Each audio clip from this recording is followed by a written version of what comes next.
सके। तो thank you সবাইকে আমার বক্তব্য। आईपीसी में बहुत सारी हमारा प्रोविजन भी है।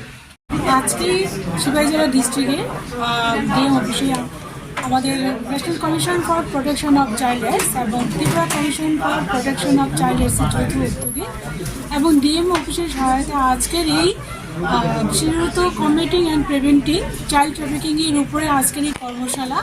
আজকের এই কর্মশালায় আমাদের মাঝে উপস্থিত আছেন দিল্লি এনসিপিসি থেকে আগত টেকনিক্যাল অ্যাসিস্ট্যান্ট আমাদের যে ডিভিশনের সোনাক্ষী রাধিকাজি এবং আমাদের মাঝে উপস্থিত আছেন আমাদের সিপাহী জেলা ডিস্ট্রিক্টের এডিএম স্যার।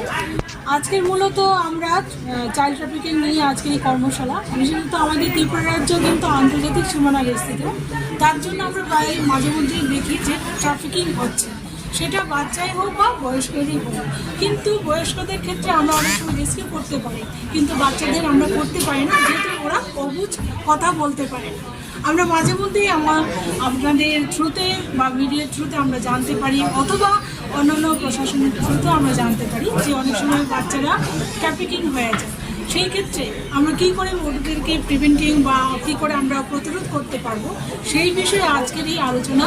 কারণ যেহেতু ট্রাফিকিং একটি গুরুতর সমস্যা সারা ভারতবর্ষের সঙ্গে আমাদের ত্রিপুরা রাজ্যে, আমরা প্রায় সময় এসব আমরা ঘটনা আমাদের দেখতে পাই। তাই এটাকে আমরা কী করে প্রিভেন্টিং করতে পারবো, সবাই মিলে আজকে বিভিন্ন ডিপার্টমেন্ট থেকে আজকে আমাদের এই ওয়ার্কশপ উপস্থিত হয়েছে এবং ওয়ার্কশপ সফলভাবে এটি সম্পূর্ণ হয়েছে। 2024 সালে আমাদের সিপাহী জেলা ডিস্ট্রিক্টের যিনি এসপি, ওনার থেকে আমরা জানতে পারলাম এখনও এরকম কোনো কেস রেজিস্টার হয়নি, কিন্তু যদি সেরকম আপনাদের থেকে আমরা জানতে পারবো, যদি এরকম কোনো কেস থাকে তাহলে আপনারা সঙ্গে সঙ্গে আমাদের প্রশাসনকে জানাবেন অথবা আমাদের টিসিপি স্যারকে জানাবেন। যদি এরকম কোনো ঘটনা যদি আপনাদের নজরে আসে তাহলে কিন্তু আমরা সেটাকে বন্ধ করতে পারবো, অথবা আমরা সব রকমভাবে সাহায্য করতে পারবো এই চাইল্ড ট্রাফিকিংয়ের ব্যাপারে যারাই আক্রান্ত হন।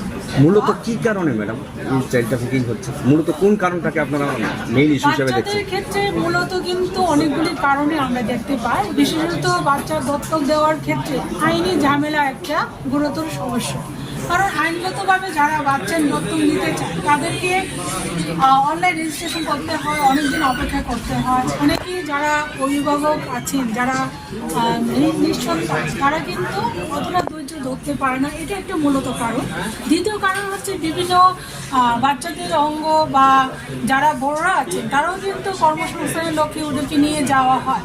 কিন্তু এই ক্ষেত্রে আমি বলবো যারা এরকম কর্মসংস্থানের ক্ষেত্রে তারা কিন্তু কর্মসংস্থান ওই জায়গাটায় রেজিস্ট্রেশন আছে কিনা, ওইটা বৈধ কিনা, সেইরকম খবর নিয়ে যেন বড়রা যারা কাজের সূত্রে যায় তাদেরকে আমি এই বিষয়ে সতর্ক থাকতে বলবো।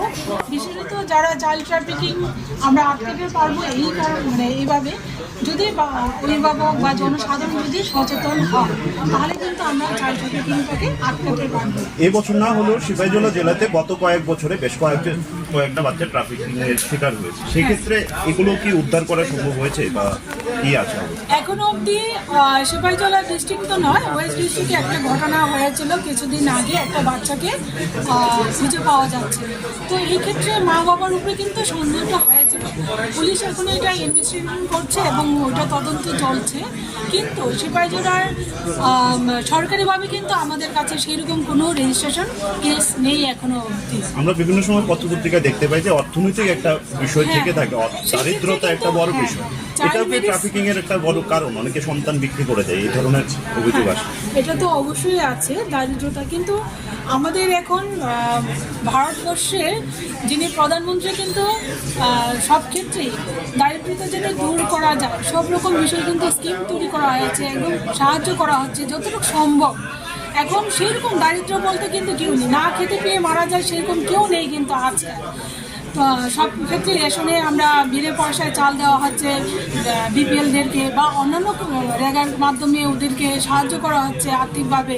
তারপরেও যদি কিছু কিছু যদি থেকেও থাকে, সেই সমস্যা সমাধানের লক্ষ্যে কিন্তু আমাদের ভারতবর্ষের মাননীয় প্রধানমন্ত্রী কিন্তু সবকা সাথ সবকা বিকাশ এই লক্ষ্যে কিন্তু কাজ করে যাচ্ছেন। সেই সাথে আমাদের ত্রিপুরা রাজ্যেরও মাননীয় মুখ্যমন্ত্রী কিন্তু কাজ করে যাচ্ছেন যাতে আমাদের উন্নত ত্রিপুরা আমরা গড়ে তুলতে পারি।